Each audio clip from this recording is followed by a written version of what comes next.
If you're watching this, don't trust the person sleeping in the next room. I know how insane that sounds. Believe me, I thought I was crazy too right up until tonight. And maybe by the time you finish listening, you'll think I've completely lost my mind. But I don't have the luxury of worrying about what strangers on the internet think of me anymore. Right now, the only thing keeping me from collapsing into a shaking, screaming mess is the fact that I'm recording this, getting it out before it's too late. Because if I'm gone tomorrow, at least there'll be proof. That word, proof, keeps rolling around in my head like a loose coin rattling in an empty pocket. I thought proof would be my safety net. I thought if I could capture even a glimpse of what I saw, someone would believe me. Someone would save me. But proof isn't a comfort anymore. Proof is the knife against my throat. Proof is the thing that won't let me sleep. Proof is why I know I won't survive long enough to upload anything else. And if you're still here, if you're still listening, I want you to understand one thing. None of this started out like a horror story. Started with something simple, even wholesome. I was just another lonely 20-something looking for a way to split rent. And I thought living with a roommate would solve my problems. I thought having someone around would mean safety, laughter, maybe even friendship. But what I invited into my home wasn't a friend. It wasn't even human. I can already hear the skeptics. Oh, another internet creepypasta. Just a story. I used to think that way too. I used to scroll past the horror forums, the threads full of people whispering about monsters in the walls, and imposters pretending to be human. I laughed. I thought people were just bored, desperate for a scare. But the thing about monsters is, they don't care whether you believe in them. They only care that you don't notice them, not until it's too late. And God, I didn't notice. The signs were there. The long silences at night. The soft scuffling noises outside my door. The way the air seemed heavier when he was around. As though the walls themselves were holding their breath. But I ignored all of it because who wants to believe their roommate is something else? Who wants to look a friendly face in the eye and admit, there's nothing behind those eyes that belongs to a person? It's easier to tell yourself you're tired. It's easier to say, he's just weird, that's all. Until one day you realize weird doesn't cover it. Until you realize weird doesn't leave you shaking in your bed, clutching your phone like a weapon. I shouldn't be alive right now. That's the truth. Every second I spend whispering into this recorder is a second he could walk in, tilt his head that strange way he does, and decide the act is over. And when that happens, I won't get a second chance. So I'm choosing my words carefully. I need you to remember them. Don't trust the person sleeping in the next room. They're not who you think they are. And I know what you're thinking. Fine. But what exactly did you see? What proof do you have? You want me to spill it all right here, to lay the nightmare out in perfect detail so you can poke at it, dissect it, decide whether I'm lying or telling the truth. That's the trap. That's the hook that keeps me talking even when I should be running. Because once you've seen the truth, once you've seen past the skin, it doesn't matter whether anyone else believes you. It's already too late, but you want answers.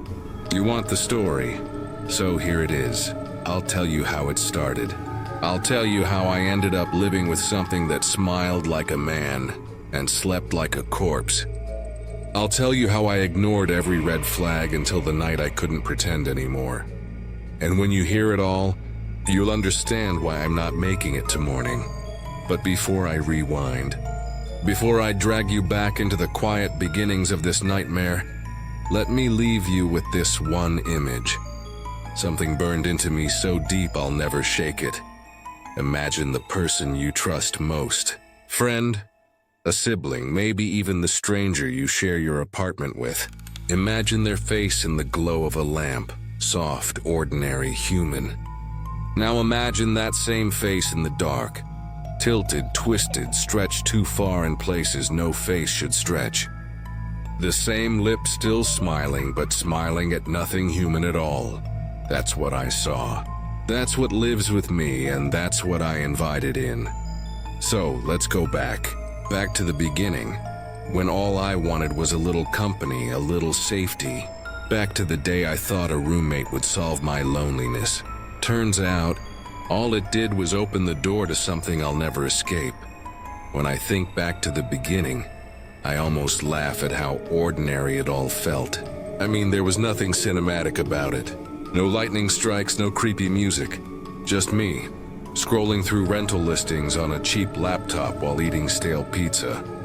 I'd just gotten out of a pretty rough patch. Long story short, my last roommate bailed on me halfway through the lease, leaving me stuck with double the rent and a whole lot of debt. I was done with flaky friends, done with people who promised to stick around and then disappeared. What I wanted was stability, somebody responsible, quiet, and, most importantly, willing to split the rent on a 2-bedroom shoebox of an apartment in a half-forgotten neighborhood. And when I saw the ad, it looked perfect. Room available, quiet building, rent negotiable, must be clean, respectful, and easy to live with. Inquire within. It was vague, but hey, beggars can't be choosers. When I showed up for the viewing, the landlord barely looked at me. He just handed over the keys and muttered something about roommate already being settled in. I remember thinking that was kind of weird. I'd expected to meet the guy first. You know, get a feel for who I'd be living with. But I was desperate, so I shrugged it off. The first time I actually met him, my roommate, it was almost anticlimactic. He introduced himself simply as Eli. Not Elijah, not Elias, just Eli. He was tall, a little pale, with dark hair that never seemed to sit quite right, like he'd just woken up from a nap. His voice had this low, steady quality that made everything he said sound casual, even when it wasn't. "Hey," he said, when I dragged my duffel bag through the door. "You must be the new guy." "Yeah, thanks for letting me move in. I wasn't sure if..." "Don't mention it."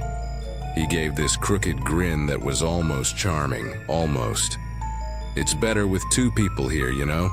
Place gets too quiet." That should have been my first clue.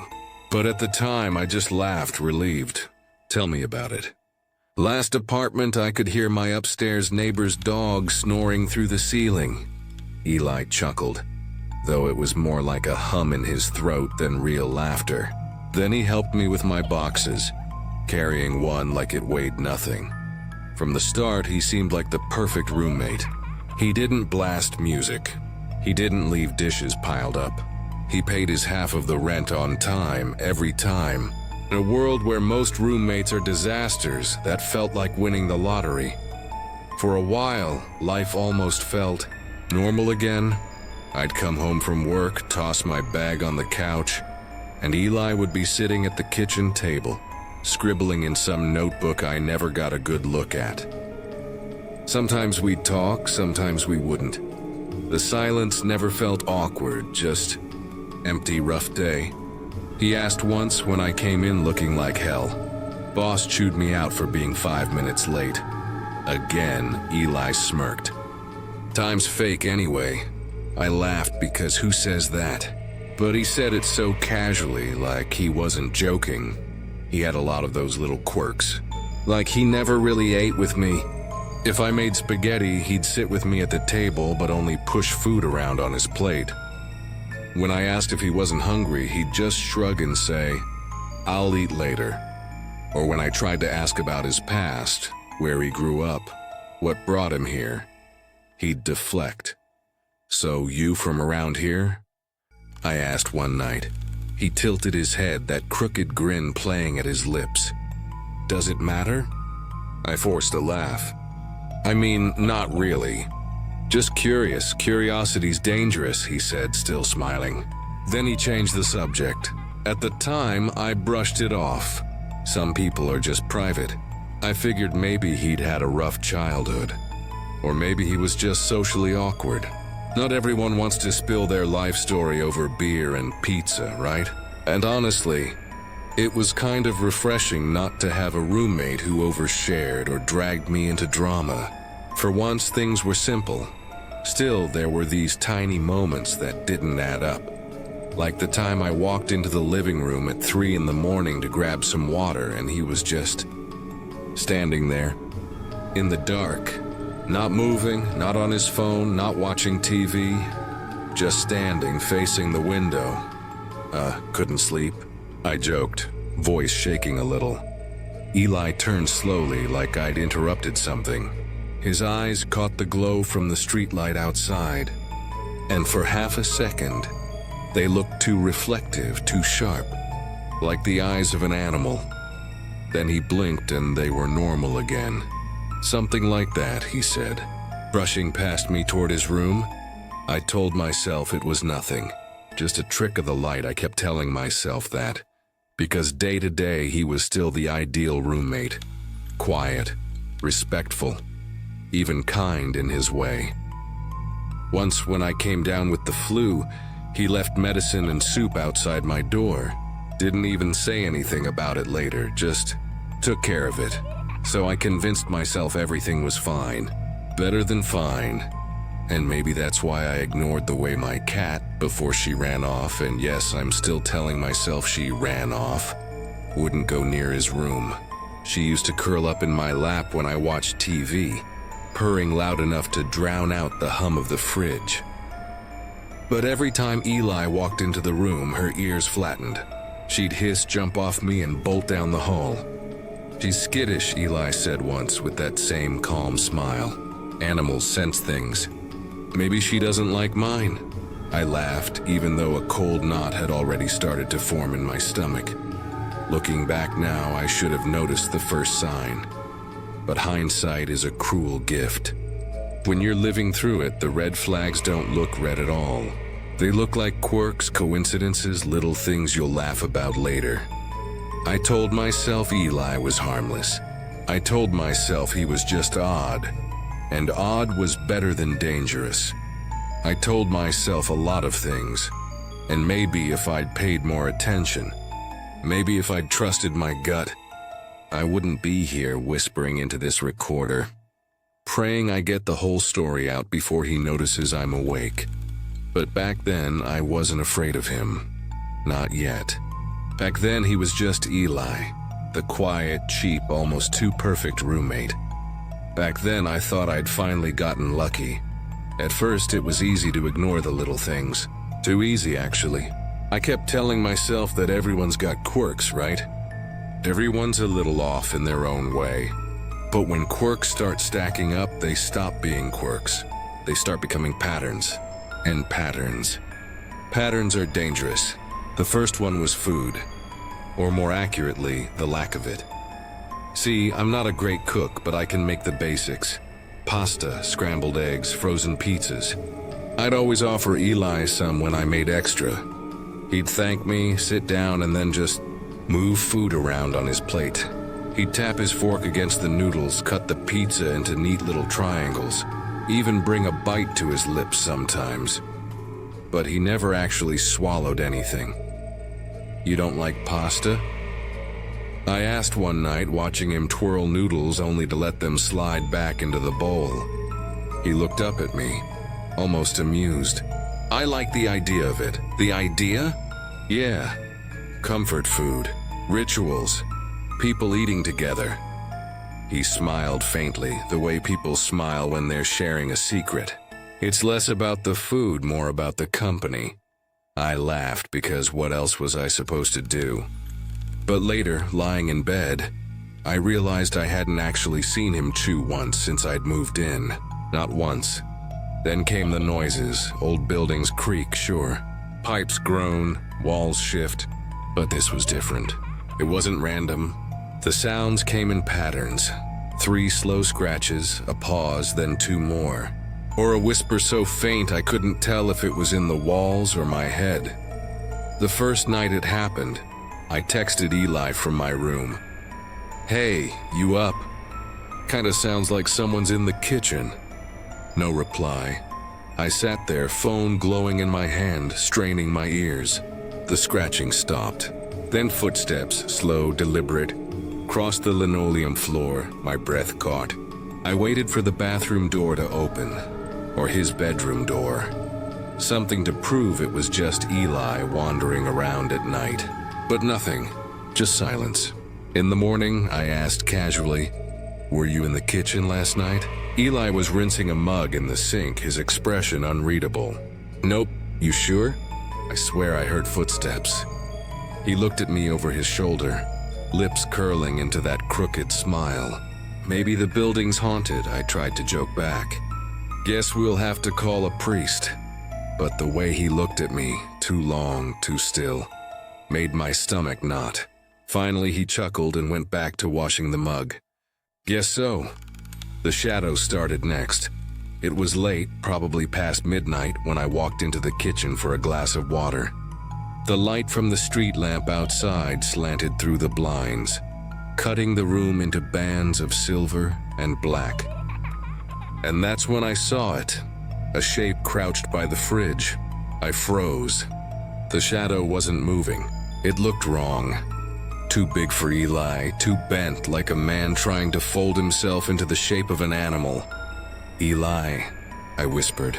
The shadow twitched, straightened. And then, just like that, it was gone. Nothing but the hum of the refrigerator and my pulse hammering in my ears. When I asked him about it the next morning, he didn't even look up from his notebook. "You ever sleepwalk?" I asked. He smirked. "Not that I know of, because I swear I saw you in the kitchen last night." Finally, he looked up, his eyes too sharp in the light. "Maybe you were dreaming." I opened my mouth to argue, but his gaze pinned me, steady and unblinking, until I felt stupid, like I was a kid insisting there was a monster in the closet. So I laughed it off. "Yeah, probably just a dream." But it wasn't, I know it wasn't. See, I've got proof now. Not the kind of proof you'd want to see. Trust me, once you see it, you can't unsee it. But proof all the same. Back then, though, I didn't have recordings or photos. I just had a growing sense that something was wrong, and no one to tell it to but you right now. And the weirdest part? Despite all of this, despite the unease crawling under my skin, there were still moments when I almost liked him. He could be funny in a dry, sarcastic way. He held the door open for neighbors, carried groceries for the old woman down the hall. From the outside, he looked like the kind of roommate people pray for. But then night came, and the walls whispered, and the shadows stretched too long, and I couldn't convince myself anymore. The moment that sealed it for me happened a week later. I was lying in bed, scrolling on my phone when I heard it again. That scratching. Slow, deliberate. This time it was right outside my door. I froze. Phone clutch tightened my hand, every muscle locked. The scratching grew louder, closer, like nails dragging across wood. Then a voice, a whisper low and hoarse, almost like my own voice played back on a broken recorder. "You're awake." My throat closed. I wanted to scream, but no sound came out.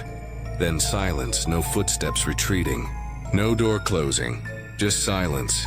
I stayed like that until dawn, staring at the crack under my door, waiting for a shadow to move. And when I finally gathered the courage to open the door, the hallway was empty. But there were marks, 5 long scratches etched into the wood just beside the frame. When I asked Eli about it that morning, he raised an eyebrow. "Maybe you did it," he said lightly. "People do weird things in their sleep. I don't have claws," he chuckled. "Maybe you should grow some." I tried to laugh, but it came out shaky. He didn't notice, or maybe he did. Maybe that was the point. Looking back, that was when the mask really started to slip. That was when I should have left. Packed up and gotten out no matter the cost, but I didn't. And that mistake is why I'm sitting here now, whispering into this recorder, hoping to get the story out before he realizes I've seen too much. If the first red flags felt like quirks, what came next stripped away any illusion of normalcy. It was like living with two different people, Eli in the daylight, who nodded politely at neighbors and asked me how work was going, and Eli at night, who became something I can barely describe without my skin crawling. Daytime Eli was almost boring. He cleaned up after himself, folded his laundry, even fixed the crooked cabinet door in the kitchen without me asking. He'd sit at the table with his notebook, scribbling in neat, controlled handwriting, occasionally pausing to ask if I wanted coffee. Sometimes he even cracked jokes. If you met him then, you'd think I was lucky. But nighttime Eli, that's when the mask slipped. The first time I saw it, I thought it was just sleepwalking. I woke around 2 a.m., throat dry, and shuffled toward the kitchen for water. That's when I noticed the living room wasn't empty. Eli was there. He was standing in the middle of the room, perfectly still. Not watching TV, not scrolling his phone, just standing. His head tilted slightly to the left, like he was listening for something I couldn't hear. His arms hung limp at his sides. His chest didn't move. I froze in the doorway watching. Seconds stretched. His body was motionless, too motionless, like a statue waiting to be animated. Finally, I whispered, "Eli." His head snapped toward me, not turned, snapped. Too fast, too sharp.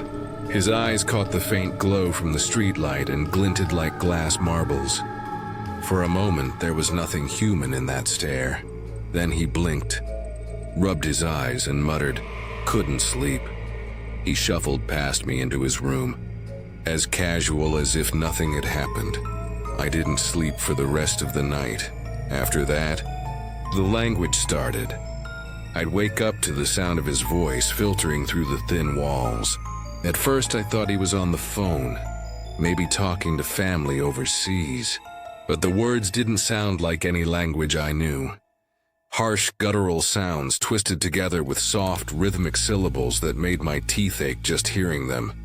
It was too fluid to be nonsense, too deliberate to be gibberish. One night, curiosity got the better of me. I crept down the hall and pressed my ear to his door. The voice on the other side was low and steady, almost like chanting. Every few seconds, there'd be a pause. Then a sound that wasn't quite a word at all, like a hiss drawn out too long, or the clicking of an insect's mandibles. I don't know how long I stood there listening, but then suddenly silence. And then his voice, calm and clear, "Do you enjoy listening?" I jumped back from the door, heart hammering. His footsteps approached, slow and steady. I barely made it to my room, slammed the door and dove under the covers before his shadow passed by. He didn't knock. He didn't say anything else. But in the morning, he gave me that smile, the one that didn't reach his eyes. "You look tired," he said, sipping from his mug. "Yeah, didn't sleep much. Maybe you shouldn't stay up so late." There was no malice in his tone, but something about the way he said it made my blood run cold. That was when I bought the camera. Just a cheap one, nothing fancy. I told myself it was for peace of mind, that if I could capture whatever was happening at night, maybe I could prove to myself I wasn't losing it. Maybe I could send it to a friend, laugh it off later. But the truth? I already knew I wasn't imagining it.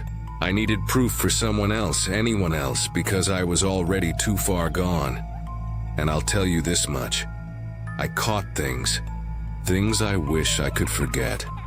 One recording showed him sitting in the living room at 3 a.m., staring directly at the camera, not blinking, not moving, just staring, as if he knew exactly where I'd hidden it. Another caught him pacing the hallway, muttering in that guttural language under his breath. He'd stop outside my door, tilt his head toward it, then continue pacing. Over and over, but the worst one was when his eyes caught the light. They didn't just reflect it, they glowed. A pale, unnatural shimmer like an animal caught in headlights. And the camera didn't glitch. I checked. It was real. Daytime Eli acted like nothing was wrong.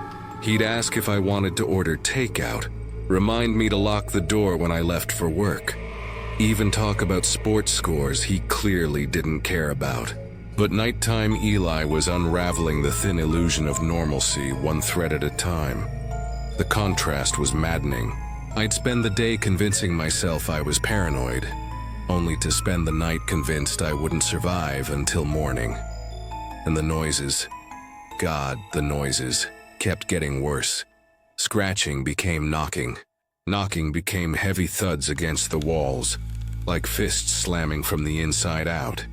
Sometimes I'd hear him whispering right outside my door, his voice low and broken, like he was rehearsing words he didn't fully understand. Once, I swear I heard him whisper my name. I didn't open the door. This is where I started recording everything, not just the cameras. I started keeping an audio recorder under my pillow, my phone on standby, timestamp scribbled in a notebook. I needed a record, a breadcrumb trail for anyone who might come looking after I disappeared. Because by then, I was certain of two things. One, Eli wasn't human, and two, he knew I was starting to realize it. The transition wasn't sharp. It wasn't like one day he was a good roommate, and the next he was a monster. It was gradual, like shadows stretching at dusk, creeping across the floor until the light is gone and you don't even notice you're sitting in darkness. And the scariest part? He still smiled at me during the day, still asked if I wanted coffee, still acted like nothing was wrong. That's what broke me. The pretense, the mask. Because if someone is openly monstrous, you can fight it, you can run. But if the thing wearing a man's face pretends to be your friend while whispering your name in the dark, how do you fight that? You don't. You just record and hope someone believes you. But the recordings weren't enough to prepare me for what came next. Because one night, the whispering wasn't outside my door. It was inside my room. I won't pretend I wasn't snooping. Once fear grabs hold, curiosity and survival instinct twist into the same thing. I told myself I was looking for answers. Proof that would make the chanting, the shadows, the way he didn't eat make sense. I told myself I'd stop if I found nothing. I lied. It started small. A door left ajar I didn't open. A smell in the hallway that wasn't quite incense. The turning point was a forgotten key I found wedged behind the dryer, dropped like an accusation when the laundry basket tipped. It fit his lock. 2 nights later, I picked it. Lying on my stomach in the dark with a cheap pick set, my hands shook. The latch turned and his bedroom opened to a place I'd never been allowed. His room was curated. Heavy curtains swallowed light. Shelves held books with titles I couldn't read. Diagrams of constellations that didn't match any sky I knew. There were jars, sealed and labeled in a script like scratching on bark. Between them lay pale, chalky fragments that looked like bone. I wrapped a towel around my hand and lifted a lid. The scent hit, dried earth and something metallic. Under the bed in a shoebox, I found ID cards. Not his name. Different names, dates, photos that were almost him and almost not. Eyes too bright, skin slightly wrong. One card had no name, only a barcode and a stamped symbol. A circle crossed by 3 lines like a sigil you'd doodle to summon trouble. Hundreds of drawings were tucked in folders. At first they looked childish, scribbles and jagged lines, but the detail crawled under my skin. Eyes arranged in rings, figures with too many limbs hunched over doors, mouths frozen open. One page showed a human outline dotted and surrounded by smaller silhouettes pressed close, as if trying to crawl inside. I filmed it all. Maybe part of me hoped the camera would reveal a trick. Maybe I wanted proof I could hand to someone and say, see? But some of you watching this probably know exactly what I found, and why I should have destroyed it immediately. Under his laptop keyboard, I found a taped folder labeled Records. Inside were audio and video files named by dates, precise timestamps that set my teeth on edge. I opened the earliest one and hit play, static, a low hum, then his voice. He wasn't talking, he was conducting. There was a rhythm, a cadence that felt like a key trying different tumblers. In the background, wet scraping noises, a dragging sound like fabric over stone.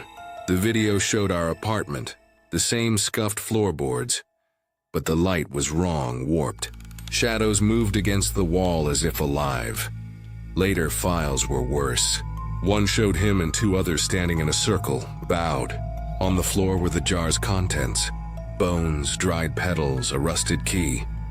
They chanted in that guttural language, syllables my mouth hated when I tried them. At the camera's edge, shapes hunched and patient watched. When the footage sped up, the shapes elongated and slipped. I wanted to delete everything. I wanted to throw the laptop out the window and run. Instead, I copied the files onto a thumb drive and hid it in my sock drawer, as if a sock could hide truth. I printed screenshots and sent them to my friend Mark. He's the kind of guy who treats horror movies like documentaries. "Bro, that's photoshopped," he texted. "Or he's into goth art, chill." "No," I wrote. "There are recordings. He's not normal, paranoid, bro." Mark sent a laughing emoji. "You need sleep. Maybe you've been reading forums. I already had. Thread after thread at 2 a.m. Eyes raw, people writing about strangers who weren't human. Roommates who moved like puppets and smiled without warmth. Threads used symbols like the one on his ID. Old posts reported jars, repeated names. The circle in 3 lines mark. I'd bookmarked several and traced patterns across cities until the web felt like a map. Mark's dismissal felt like betrayal, though he was probably right. Maybe I was connecting dots that didn't belong. Maybe sleeplessness had rewired my brain. But the jars, the IDs, the drawings, they were deliberate. Whoever Eli was, if that was his name, collected things. Records, rituals, instructions. Between journal pages, I found a scrawled post-it with a URL leading to an obscure forum where accounts were numbers and threads archived like notices. Entries dated back years. Reports of quiet roommates from towns 3 states away. Users claiming neighbors played music that made dogs howl. Another who posted a photo of a man in a doorway with eyes too reflective. It felt like a network. At the center of that network, a version of Eli's name kept appearing. I should have destroyed everything then. Burned the notebooks, smashed the jars, driven until I forgot my apartment. Instead, I sat on the floor and cried. Soft, embarrassed sobs I told visitors were allergies. I wanted someone to tell me this was an elaborate art project. But the proof was wrapped in that thumb drive, pulsing like a second heartbeat beneath my drawer's cotton. When I put the key back under the dryer that night, a new thought had settled in my chest. This wasn't about one person. The forum posts, the repeated symbols, the timestamps. It looked like a pattern, a quiet spread beneath the hum of normal life. I cross-referenced timestamps with forum threads and realized the oldest file predated my lease by months. The posts used a recurring phrase I now recognized from the videos, the quieting. It kept appearing like a signature. Someone on an old thread wrote, "They don't take first. They wait until you open the door." Patterns imply purpose. Purpose implies planning. I made lists. Dates matched chants, jars, and drawings. I photocopied pages and circled symbols until my finger cramped. There were clusters of reports across different cities. Accounts that described the same jars, the same sigil, the same strange behavior. It felt like a map being dotted in red. I called Mark and spilled everything, fast, breathless. He was quieter than I expected. "Jesus," he said finally. "This is getting out of hand." "Are you safe? Safe?" I laughed, brittle. "Not really." "Then don't be a hero. Go to the police. Or sleep at my place tonight." I wanted to say yes. I thumbed the drawer to check the drive and then froze. If I left, who would guard what I'd found? If this was networked, leaving might only let it keep spreading.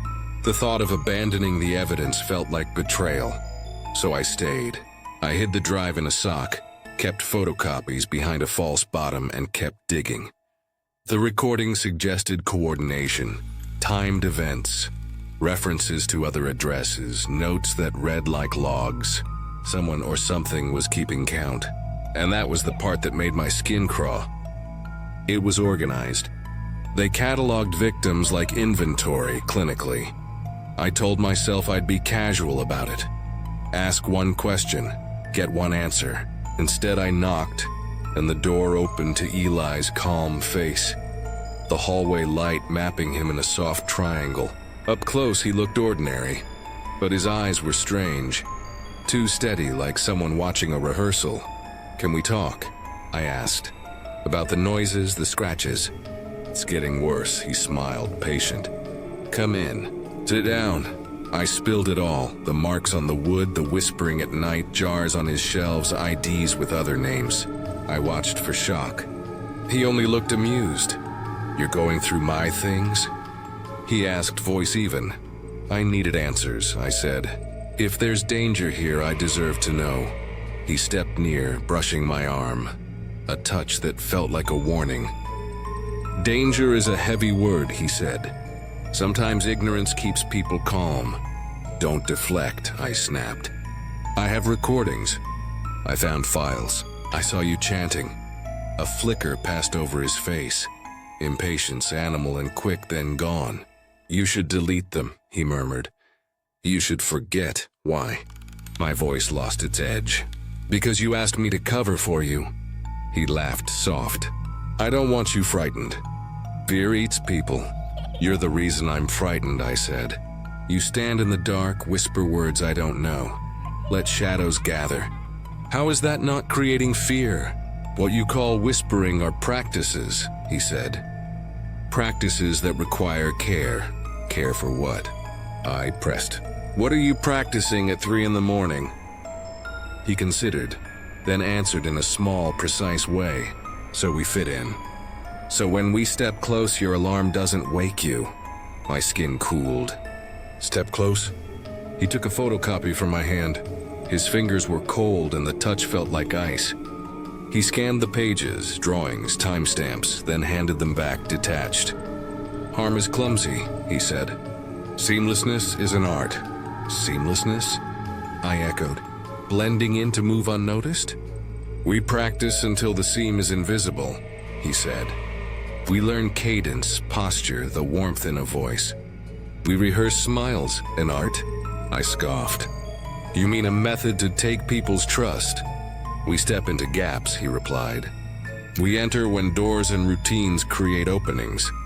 He moved then with a speed that made my head swim, too quick for a man at midnight. Once when I reached for a page, his hand closed over mine and pulled it away in a blur. Reflexes like that belong to predators, not roommates.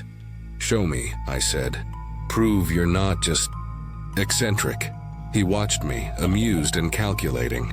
"You want proof?" he asked. "Seeing has consequences." He stepped into shadow and spoke. Not the guttural chant I had on file, but a soft cadence that mimicked lullaby. The syllables slipped into the air like practiced phrases. His face melted into expressions that felt rehearsed. Concern, warmth, the exact tilt of familiarity. When he said my name, the sincerity was polished until it felt genuine, which made it worse. "You see," he said, finishing, voice level. "Practice." My laugh was a thin thing. "Practice for what? To replace us? To wear our skins?" He shrugged. "Survival has lessons. We refine our tools." The light caught his pupils. For a flash, they shimmered unnaturally, reflective like glass and then normal again. My stomach dropped. "You are quick to judge," he said. "You practice small lies too to keep your job, your friends. Who are you to condemn adaptation?" "Don't justify this," I said. "You choose to learn at the expense of others." "We choose what we must," he replied. "We fit." "It is neither good nor evil." There was a patience in him that felt like calculation. How many of you are there? I demanded. Enough to wait, he said. Not so many as to be careless. His composure was a kind of cruelty. When he moved, he was precise, no wasted motion. He spoke of rehearsal, like a craftsman, detailing cadence and posture as if teaching a class. Each phrase made my home feel smaller, as if it were a stage and we were performers. I could expose you, I said. Post the files. Make people see. He tilted his head, almost fond. You could or you could learn. Learn what? I whispered. How to notice without waking the world, he answered. How to survive when you understand. Panic pressed at my throat. I won't be lectured by you. He smiled, gentle, practiced. Not a lecture, a choice. I replayed the footage in my head. The way he moved in the camera's glow, the deliberate rehearsal of a smile. How the others in the recordings mirrored him in silent unison. That wasn't improvisation. It was choreography. The jars, the barcode cards, the folders with dates. None of it was random. It framed a routine. Observe, mimic, refine, enter. I pictured a ledger somewhere with names checked off. If he practiced here, he could practice anywhere. The certainty made my apartment feel like a lab. Every neighbor's knock, every late-night laugh through thin walls could be a rehearsal.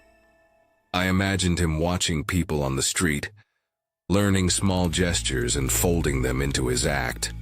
My hand closed over the thumb drive in my pocket.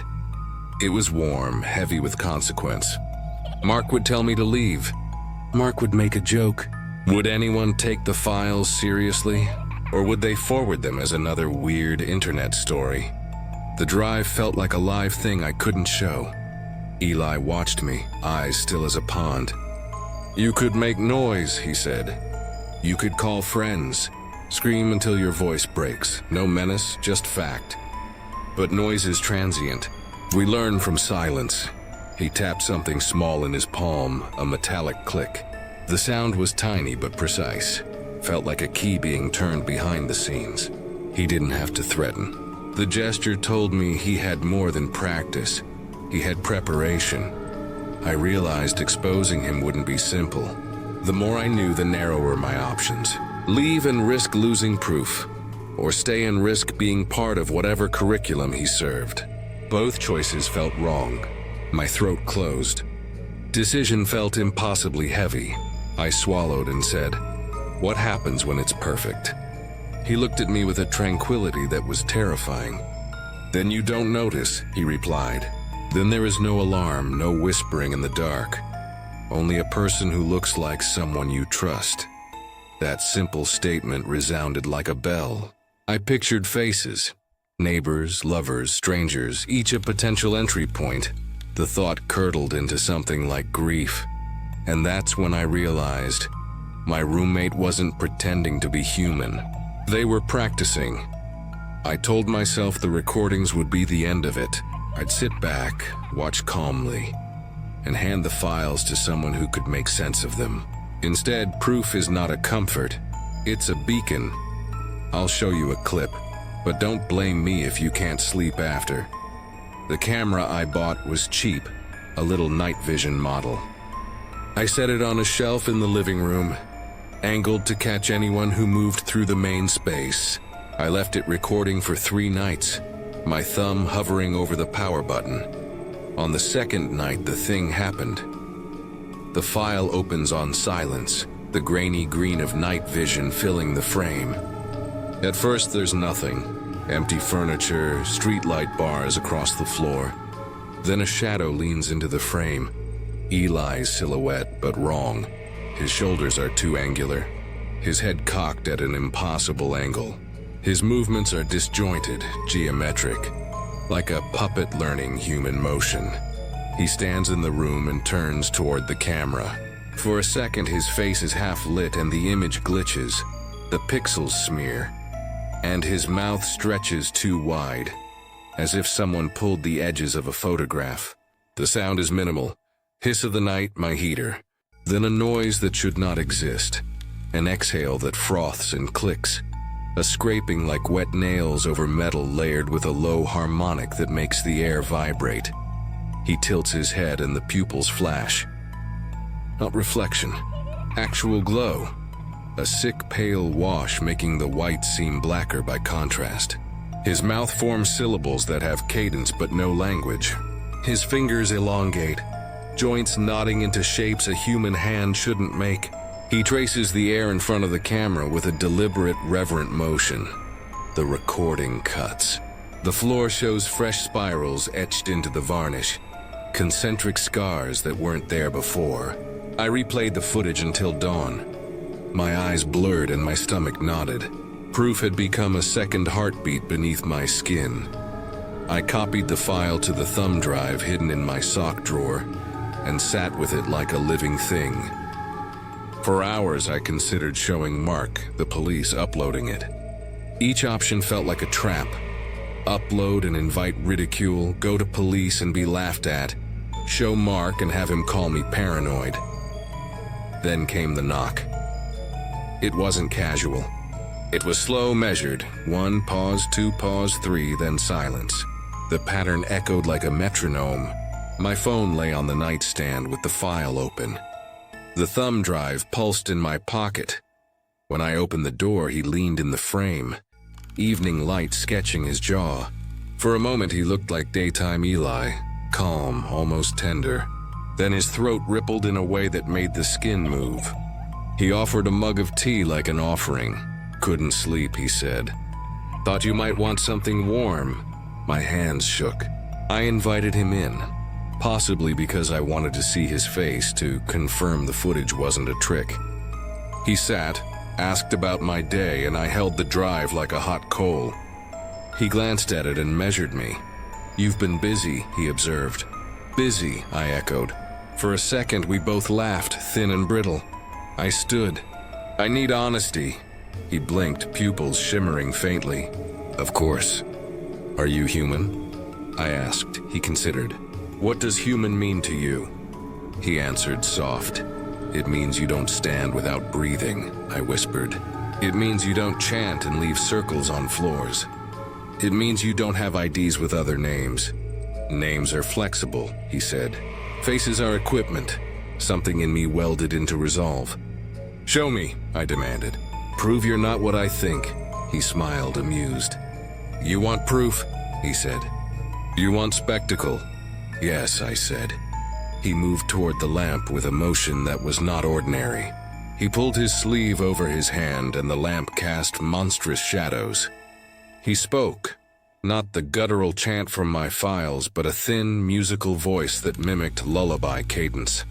The words were not words. They were commands that slid around memory. My mouth filled with the metallic taste of fear. My legs felt glued to the floor. He placed a finger to his lips and mouthed, "Quiet, listen." Shadows elongated and pooled, forming an afterimage of the air tracing he'd done on camera. It hung there like a ripple you could almost see. Then the pressure eased. He sat back as if nothing had happened and the room righted itself. My phone buzzed. Mark asking if I was okay. I couldn't answer. "Words were useless, now you know," he said. "You have proof." "You knew I'd record you," I whispered. "We are careful," he replied. "We allow a margin." "What margin?" "We rehearse with permission. We teach, we see who notices. You were curious. You drew attention. Why me?" "Because you left the door open," he said. "Because you invited company. Because rooms make seeds." I thought of leaving, throwing the drive at him, screaming. None felt decisive. He had anticipated this. He knew how fear sounded and how to measure it. "I won't let you do this," I said. "You don't get to choose whether we practice here," he said. "You only get to choose how loud you are about it." He rose, the mug a prop now, and walked to the doorway. He paused, looked back and smiled. Patient, practiced. "Sleep," he said. "Rest, you'll make better choices after." The door closed. The recording was no longer merely evidence. It was an invitation and a test. By filming him, I had signed my name in a ledger. He'd shown me a spectacle not to punish, but to assess. Had I been found useful or merely amusing? Either option tightened the walls around me. The next morning I replayed the clip frame by frame. I froze on his pupils, the notch where shadow separated from skin, the millisecond his mouth duplicated. Each pause revealed a wrongness, light bending toward him, a hand flexing inhumanly. Rationalizations fell away.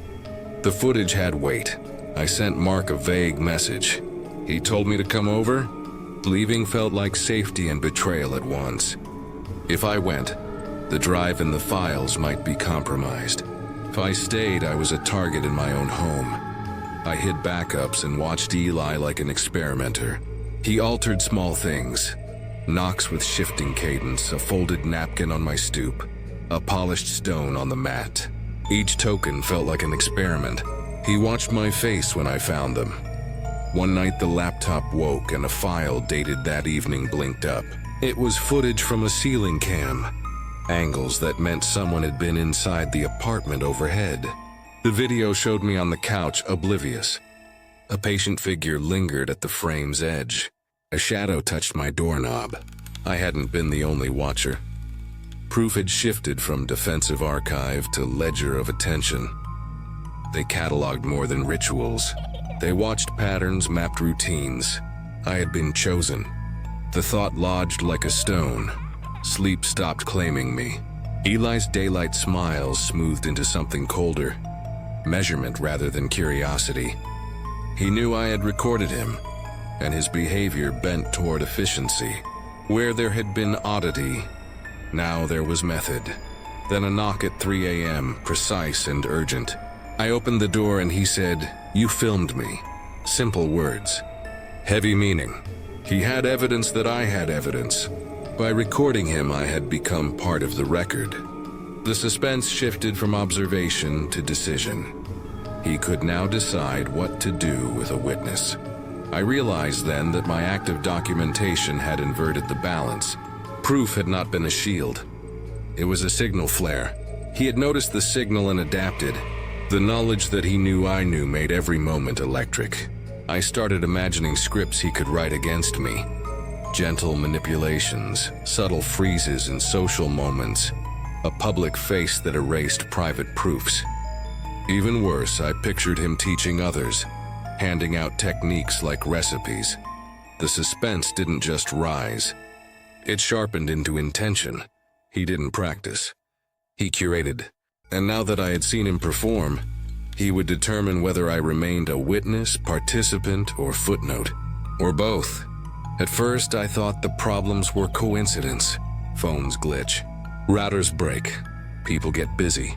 But when all of it happened at once, when everything I relied on to stay connected slipped away, I realized it wasn't coincidence. It was designed. The first to go was my phone. One night after replaying the recording for the 1,000th time, I tried to call Mark.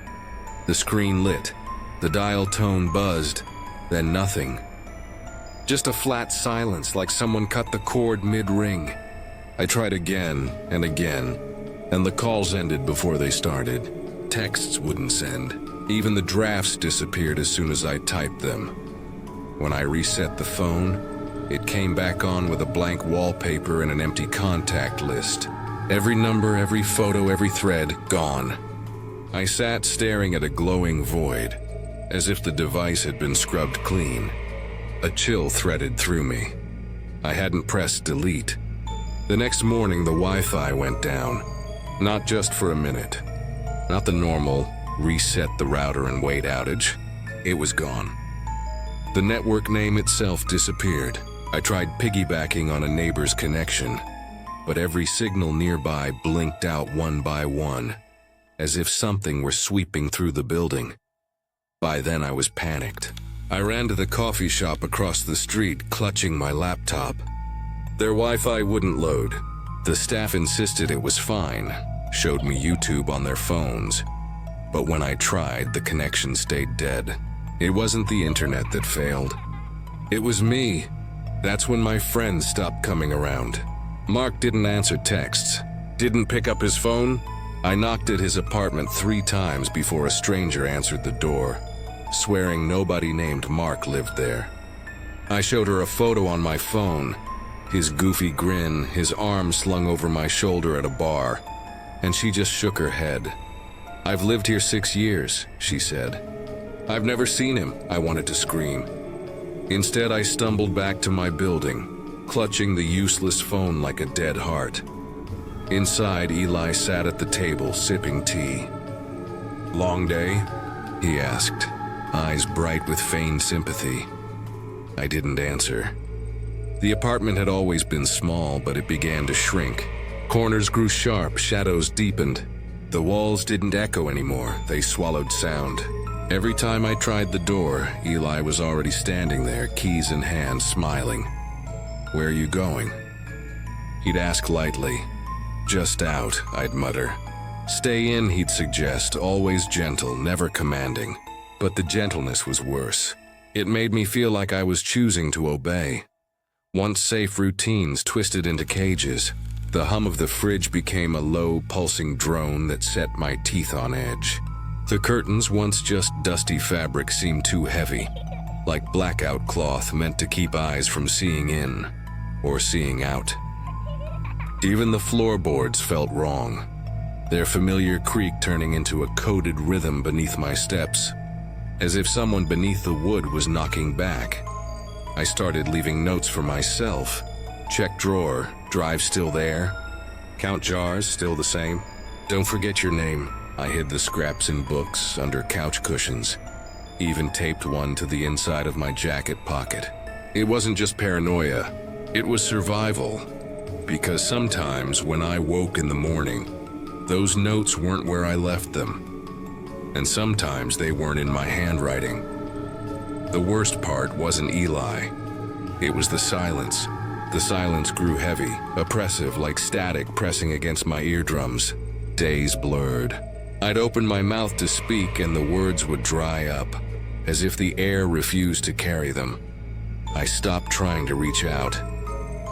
Not because I didn't want to, but because there was nobody left to reach. Mark was gone. My contacts were gone. My history online was gone. Even the forum posts I'd saved vanished into error messages and 404 screens. The only thing left was Eli, always there, always smiling. One evening I asked him, "Did you do this? Did you cut me off?" He raised his brows in mock innocence. "Why would I do that?" "Because I know what you are," I hissed. He set his cup down. His smile widened, but his voice stayed calm. "If you knew what I was, you wouldn't ask." That night I sat in my room, back against the wall, thumb drive clutched in my hand like a rosary. I whispered to the dark, "I know what you're doing." And I swear the silence whispered back, "If you think this sounds familiar, you've been through it too. Maybe we're not as alone as we think. Maybe that's worse." I don't know how long I lasted before I started to crack. Days, weeks, maybe time itself bent in that apartment. The clock hands moved, but they didn't mean anything. The sun rose and fell, but the light never felt right. It was like the sky outside the windows was just another wallpaper Eli hung up to keep me docile. I stopped sleeping, or I thought I did. The lines blurred between nights of lying awake and nights of dreaming I was awake. My brain started feeding me visions whether my eyes were open or closed. Shadows rippled in corners. Whispered syllables threaded through the hum of the fridge. Sometimes I'd swear I heard my own voice, repeating thoughts I hadn't spoken yet. Great, I thought. My rent is cheap, but my sanity's the price tag. At first I tried to laugh at myself. Everyone gets stressed. Everyone hears creaks in the dark. But when I found my toothbrush bent in half one morning, as if someone or something had folded it with impossible force, I realized my mind wasn't just playing tricks. The apartment itself was conspiring against me. The nightmares were the worst. Everyone ended the same way. Eli standing at the foot of my bed, his face too smooth, too blank, until it split open into something jagged. Sometimes it wasn't even Eli, it was me. A version of me with a smile that didn't fit my skull. In one dream, I opened my mouth to scream. and he reached inside and pulled out the sound, coiling it around his fingers like string. I'd wake with my throat raw, convinced I had actually screamed. But Eli never came to check. Or maybe he was already there, watching, waiting, enjoying. The voices weren't just in dreams anymore. They followed me in daylight, a chorus whispering from the vents, the sink drain, the thrum of the radiator. Words I couldn't make out, but I knew they were words. And when I pressed my ear against the wall, sometimes I heard my name. The sibilant drag of it made my skin crawl. I tried asking Eli directly once, blurting it out over breakfast. "Do you hear it too?" "The voices?" He didn't even blink. "What voices?" Then he chuckled as if I'd told a bad joke. I laughed back, hollow and brittle, because what else could I do? If I accused him, if I let him know I knew, what would happen? So I played along, ate cereal, pretended not to notice the way his shadow stretched too far against the wall, curling around the table legs like smoke. Paranoia clung to me like sweat. I stopped leaving my room at night. I shoved a chair under the door handle, even though the lock still clicked. I kept the flash drive under my pillow like a weapon, but there was no defense against myself. I started doubting what was real. Had I actually seen Eli's eyes gleam silver in the dark? Or had exhaustion painted it there? Had I really heard his voice doubled, layered with something guttural? Or was it my imagination feeding off fear? Maybe I wanted it to be my imagination, because the alternative was worse. Some mornings I'd catch myself staring at my own reflection, waiting for it to glitch, waiting for me to slip. Once, I swear, the reflection moved a half-second late, like a lagging video call. I punched the mirror. It spiderwebbed, but the image didn't break. It just smiled at me. That's when I knew I had to leave. No matter what Eli was, supernatural, alien, parasite, whatever, he had me trapped, and I was unraveling. If I didn't get out, I'd lose more than sleep. I'd lose the last sliver of myself still asking questions. So I started a plan. Not carefully, not brilliantly, but desperately. I mapped escape routes in my head, counted the seconds it took Eli to move from the kitchen to the front door, tested the window frames, pressing my fingertips against the rusted locks until they bled. I didn't tell him. I didn't tell anyone. Who was left to tell? I just kept whispering the same phrase under my breath over and over. Wait for your chance. Wait for your chance. And when it comes, I promised myself I'll run until my lungs tear open, even if the world outside isn't real. Even if there is no world outside. Because staying here means letting the walls eat me alive.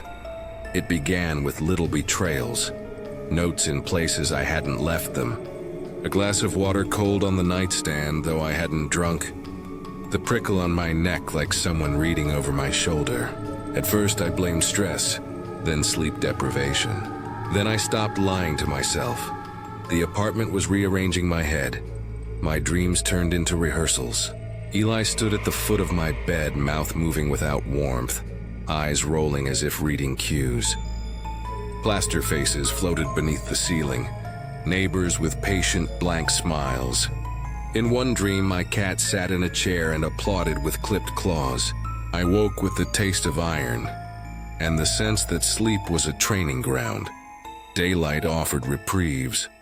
Eli could be polite, fixing a loose tile, fetching mail, asking about work. The contrast sharpened into a blade. By day, he was the roommate everyone hopes for. By night, he was something practicing him, reality frayed. I'd rehearse a sentence, and someone would answer with the cadence I'd planned. A barista finished my thought. A neighbor used a joke I'd only formed in my head. Felt less like coincidence and more like edges being shaved until I fit where someone else had crafted the mold. My reflection lagged. Once my mouth formed a syllable I hadn't spoken. I left notes on the fridge, small tests, and checked them like a detective marking evidence. Sometimes the notes returned, altered. Sometimes they vanished. Great, I'd tell myself. Cheap rent, sanity optional. Humor was thin armor. Eli's behavior had a precision that made my instincts look sloppy. He corrected a joke with the care he used to align a photograph. An adjustment so small I barely noticed until it became natural. Voices threaded into my days. Soft prompts that never finished AE. Sentence but sketched actions. Open, answer, forget. They sounded like rehearsals too, cataloging moments. Once I found a list taped inside a cupboard with times and single words. Arrow 312. Sleep. Curry, listen. 6:10. Leave. I tore it down and smoothed the glue as if rubbing might erase intent. Time buckled. Days blurred into gray strips. Sleep was prison and refuge. Dreams revealed patterns. Waking dissolved them. I measured life in rituals. The thumb drive check, the drawer tap, the count of jars on his shelf. Rituals tethered me, but also bound me. I tried to anchor with others. Mark laughed when I sent clips, then stopped answering. My mother's number recorded as disconnected. Friends' profiles vanished. The world outside thinned to a rumor. Silence is terrifying when it isn't accidental. Paranoia is a great editor. It removes pages of your life and replaces them with suspicion. I rehearsed an escape. Pack the drive, slip out before dawn, go to the police. I drew maps on napkins, arrows through alleys, bus schedules circled. The plan was simple and brittle. There were absurd moments. During a blackout, Eli lit a candle and read recipes like scripture. He fed me soup and grated my face. "Is it right?" he asked. I wanted to spit the spoon into his hand, call him monstrous. But instead I smiled and said it was good, because saying otherwise felt like inviting attention. Photographs shifted. Smiles blurred slightly, eyes delayed. I recorded my own voice, playing it back like surveillance. Sometimes the recordings held faint syllables layered under my words, as if an undertrack ran beneath me. The breakdown was corrosion, not drama. Small, steady, efficient. I lost track of who I was supposed to be. Habits felt like cues. I wondered if I'd been chosen because I was vulnerable or careless. Front door left open, offer of company, polite acceptance. Still, I planned. Escape became a script. Pack the drive, take the notebook, don't look back. I rehearsed sentences for the police, calm, evidence first. I mapped the route, timed footfalls between lampposts. Then a whisper while I packed. Leaving is loud. It sounded intimate. The exact mimic of my own voice softened to mercy. The curtains trembled as if someone passed behind them. I froze, hands on the zipper, and understood. Even leaving was watched as practice. The plan narrowed into a question. Leave now and risk losing evidence, or wait and risk being cataloged into some list. Both choices felt fatal. I began timing him like a scientist watches an animal. How long did he stand at the window before he turned? Did he blink at regular intervals? I logged his comings and goings, pages turned. The more I cataloged, the more I felt like part of whatever tally they kept. At night, I rehearsed leaving without being noticed. I would slip to the door, listen for a breath, then freeze, convinced the whole building had learned to hold its breath with me. Once I tried the back door and found a polished stone on the threshold, warm as if recently held. I picked it up and felt watched by absence. Planning gave me courage. I rehearsed sprinting routes, plotted camera blind spots, memorized the lock's click. If I could get outside, maybe I could stitch myself back together. But planning is brittle. I pictured the drive vanishing, police shrugging, Eli smiling in a lobby and saying he'd been practicing hospitality. Each scenario hammered another nail into certainty. Yet dawn waited like a deadline. I told myself tomorrow. I would leave tomorrow before the building woke. Drive in my hand, proof to someone who could listen. I would not be a footnote. I decided to leave at dawn. I'd rehearse the motion until it was muscle memory. Thumb drive in my pocket, photocopies folded into a cigarette pack, backpack zipped, shoes by the door. I told myself I was practical. The truth was simpler. I was terrified and finally ready to act. The stairwell smelled of damp concrete. Shadows pooled and corners sharpened. I eased the deadbolt, feeling momentarily like a smug extra in an escape scene. I stepped into the hallway and moved down, counting risers, listening. 2 flights below, a silhouette leaned against the railing. Eli as casual as if he'd been waiting for morning coffee. "You forgot something," he said, smiling. Panic rose like bile. "I'm leaving." He blocked the stairwell with a lazy pivot. "You should have told me," he said. "We could have had a proper goodbye." I bolted 2 steps at a time, breath burning. His steps matched me, always a fraction slower, until I burst into the lobby. The automatic doors hesitated in an awkward half-open. A receptionist looked up and smiled at Eli like a friend. I felt the city's skin shrug. The street air tasted thin. I darted for the elevator glass, thinking speed might buy me a head start. The call button glowed under my thumb and the doors sighed open. Relief flared. I stepped in. The elevator shuddered on its way down. Halfway it halted. The light stuttered and the panel blinked between numbers. I thumped the button until my knuckles hurt. Outside the metal slit there was a precise knock. The one I knew too well. 1, pause, 2, pause, 3. A face peered in the crack, but it was off, like a reflection warped by heat. The slit closed like a mouth. When the doors opened again, I rushed out and found the lobby empty except for Eli, leaning casually against the desk. "Took the scenic route," he said as if we were sharing a joke. I ignored him and pushed through the exit, lungs burning. The street bent oddly, light strobing. People became props, motions repeating, faces smoothed of detail. I ran, ducking into alleys and hugging walls, the thumb drive a hot weight against my thigh. Cabs slid by indifferent, drivers' eyes glossing over. Once a bus slowed and the passengers turned in unison. Heads twisting like a chorus line, exact and rehearsed. I cut through a narrow alley, heart pounding, thinking the subway 2 blocks away would be my salvation. For a moment I crouched behind a dumpster and dared to breathe. Then the roofline moved. Something folded and slid along the edge like a cat. Shadows pooled and the escape tunneled to a pinhole.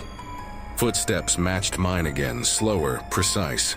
I ran for the building, burst into the stairwell and heard movement above like a herd. I sprinted up and the landing revealed Eli waiting, hands folded. Calm as stone, there was nowhere left to hide. My mind spun through options, fight, bargain, feign faintness, each one thinner than the last. I twisted, trying to wrench my arm free, but the grip was like a vice. The hands were purposeful, precise. Around us, the stairwell blurred into an audience. Neighbors became silhouettes who didn't react. Someone above exhaled like a punctuation mark. I thudded against the rail and tasted copper. I fumbled for the drive, fingers brushing fabric and leather, but the backward pull yanked my reach away. Mark's face flickered through my head. Would he answer if I screamed his name? Would anyone come if my voice shredded itself across these rehearsed faces?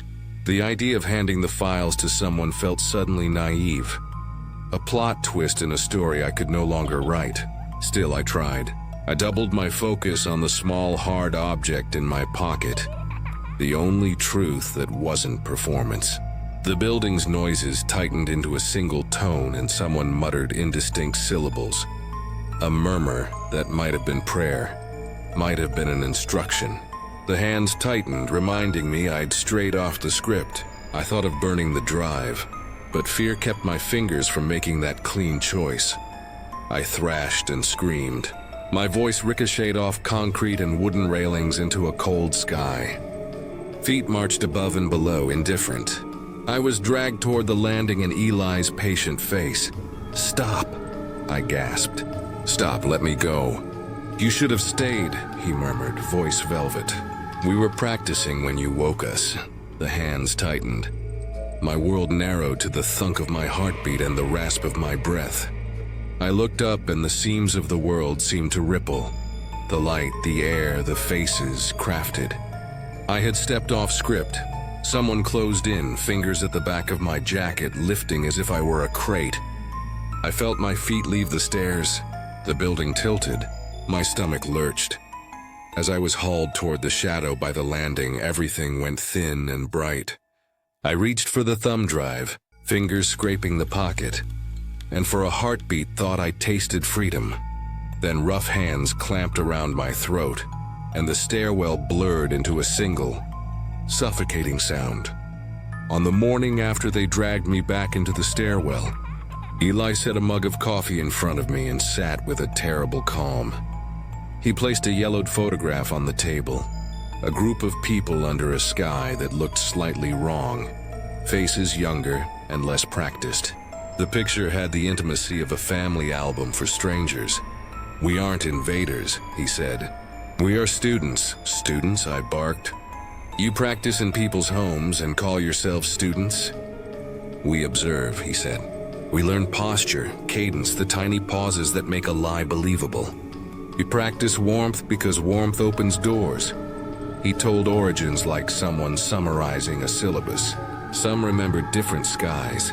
Some remembered seams where something slipped through when grief pooled in a place and the world thinned. Memory was patchy. The method was what mattered. Adaptation through proximity. Live among them. Learn routines. Repeat until the imitation became indistinguishable. "How many of you?" I asked. "Enough to be patient," he answered. "Not a flood. Not a handful. Enough to seed habits across neighborhoods." He showed me lists. Handwritten maps, nodes, dates, outcomes. One sheet referenced a coastal town, where a block had folded itself around newcomers who never stayed long. Another pointed to a boarding school, where faculty noted uncanny punctuality until a parent vanished. The ledger read like field notes organized in clinical. "We catalog reactions," Eli explained. "If a dog barks or goes quiet, if a visitor laughs or freezes. We note timing, frequency, resistance. Patterns form. Patterns teach." Their tools were ordinary and sinister. Jars that acted as anchors, ID cards used as practice props, drawings cataloging smiles and the tilt of shoulders. The forum threads I'd found were not frivolous conspiracies, but nodes in a network. Photographs with timestamps, coordinates, and shorthand notes. They edited traces carefully. They didn't erase everything because patterns were their library. "You prune history?" I said, remembering missing contacts and failed calls. "We prune traces when prudent," he replied.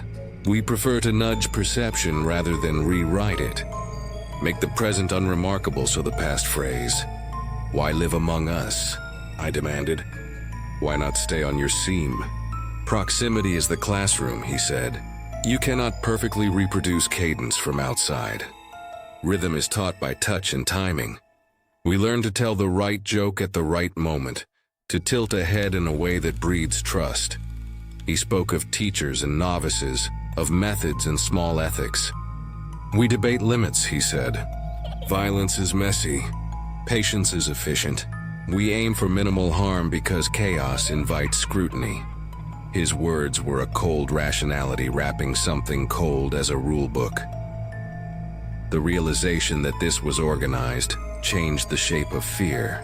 It could be local, or it could be a slow seam across cities. He pointed to nodes, an industrial district on the east side with odd delivery hours. A university town where substitute teachers' punctuality was flagged until a parent disappeared. The ledger had cross-references to other places. The more I looked, the more it resembled a map. The forums I'd scraped weren't full of ghost stories. They were field notes. Blurry hallway photos, jars on mantles, timestamps that matched the ledger. Signatures, little marks, matched the symbol on the ID cards. People had posted observations for years. Resigned reports, warnings, cross-checked coordinates. The web's anonymity had let them hide in plain sight, until someone compiled the dots. "Why keep lists?" I asked. "Because patterns teach," Eli said. "A successful mimic informs the next attempt." We refine performance until the seam disappears. That refinement was a kind of vandalism. With enough practice, they could wear any role. Friend, lover, caregiver. I pictured strangers who learned how to soothe a child's cry. Mentors who had rehearsed sorrow. The thought turned my stomach. What about consequences? I demanded. What about people who fight back? We note resistance, he replied. We catalog outcomes. Some leave. Some remain quietly vigilant. A few require relocation. The calculus is pragmatic. He showed me annotated pages, dates circled, addresses checked, comments about skeptical witnesses who later changed their stories. There was governance, internal debates about limits and rules. It meant longevity, not ad hoc predation. It meant an institution that taught itself and adapted across generations. My practical options rushed forward and crashed. Could I move? Could I burn the files? Could I hand the drive to a reporter? If the network could prune traces and plant doubt, would a single whistleblower matter? The ledger suggested contingencies for exposure. Notes about witnesses discredited, families moved, stories folded back into ordinary life. Evidence could be contextualized, minimized, explained away. Can you be stopped? I asked, voice small. Unpredictability phrases, he said. Frequent guests, inconsistent routines, travel, dogs. These complicate our stitching. But people rarely choose chaos, so resistance is impractical, I said, anger and fatigue tangled. You win by default, we win by patience, he said. People don't believe until it's too late. He was methodical, not monstrous in the cartoon sense. He used bureaucratic words, monitor, catalog, select, and described relocation with the same flatness as inventory management. An absence is sometimes useful, he said. We prefer minimal disturbance.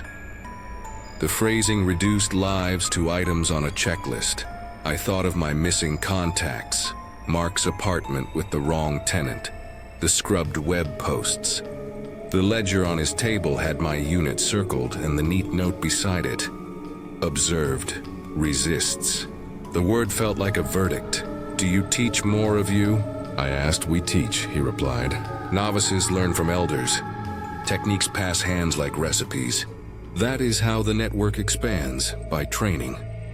The map extended beyond my block. Nodes stitched through city blocks, satellite towns, places where routine gave entry. It was not a conspiracy of mass numbers, but of patient, repeating presence. That was worst of all. Not the violence, but the everyday endurance of it.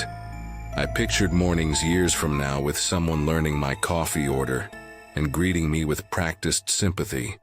I imagined entire blocks rethreaded with practiced smiles until a stranger in my life felt indistinguishable from family. How many of you are in the city? I asked. He breathed out. Enough. The answer was imprecise and heavy.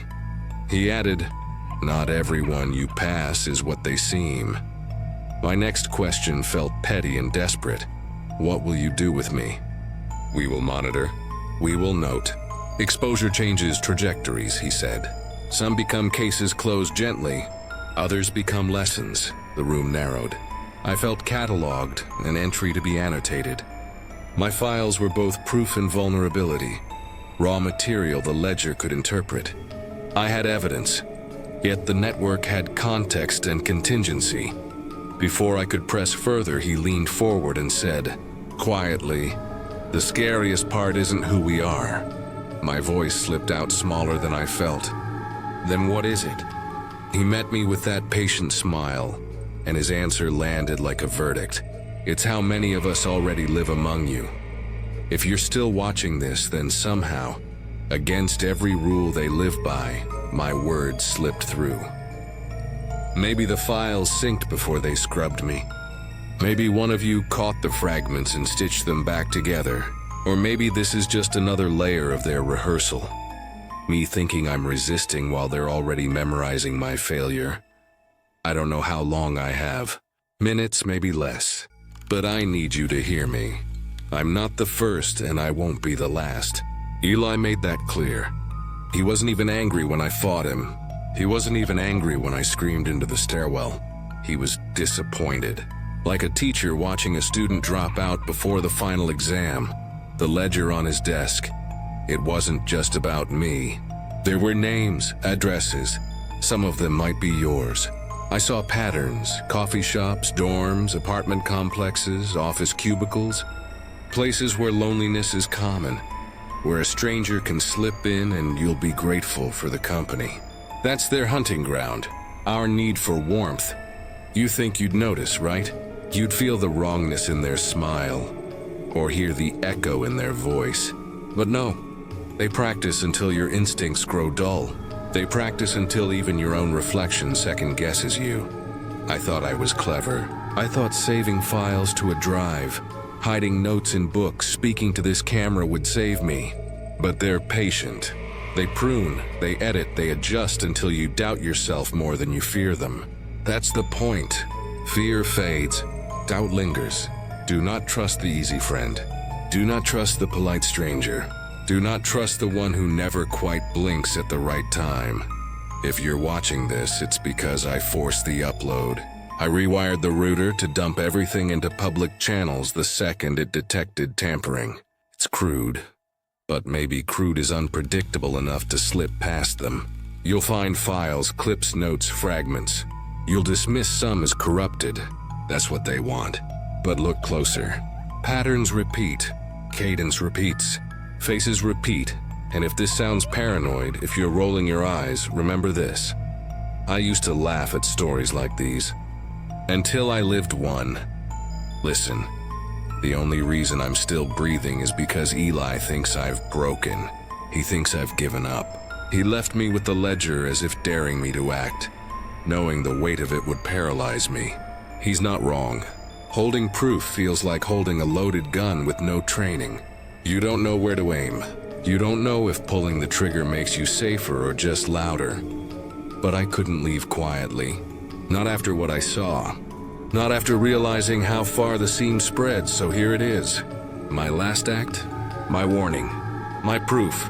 If you've watched this far, you're part of it now. That's not me being dramatic. That's how it works. Awareness is a tether. Once you see them, they see you. Maybe not tonight, maybe not tomorrow, but they'll find the cracks in your routine. They'll wait until you're lonely enough to welcome the knock on your door. If you want to survive, no, if you want to resist, you have to be unpredictable. Change your routes, change your words, make mistakes, laugh at the wrong time. Don't let them rehearse you. That's the only weapon we have. Chaos, long pause, sound of breathing, shaky, uneven, I hear him. Keys in the lock, too calm, too rehearsed. He knows I'm recording. He wants me to finish. He wants this on tape because even my rebellion is part of his script. But maybe someone watching is stubborn enough to turn this into something real, to break the pattern, to burn the script. If you're still watching this, don't make my mistake. Don't welcome the stranger because you're lonely. Don't trade your silence for cheap rent. Don't ignore the signs because you're too tired to fight. Because once they're inside, they never leave. The sound of the door creaking open, footsteps measured and soft. The narrator's breath quickens, Eli's voice low, almost fond. Time's up. Let's practice one more scene. A thud, the microphone distorts. The recording cuts off mid-breath.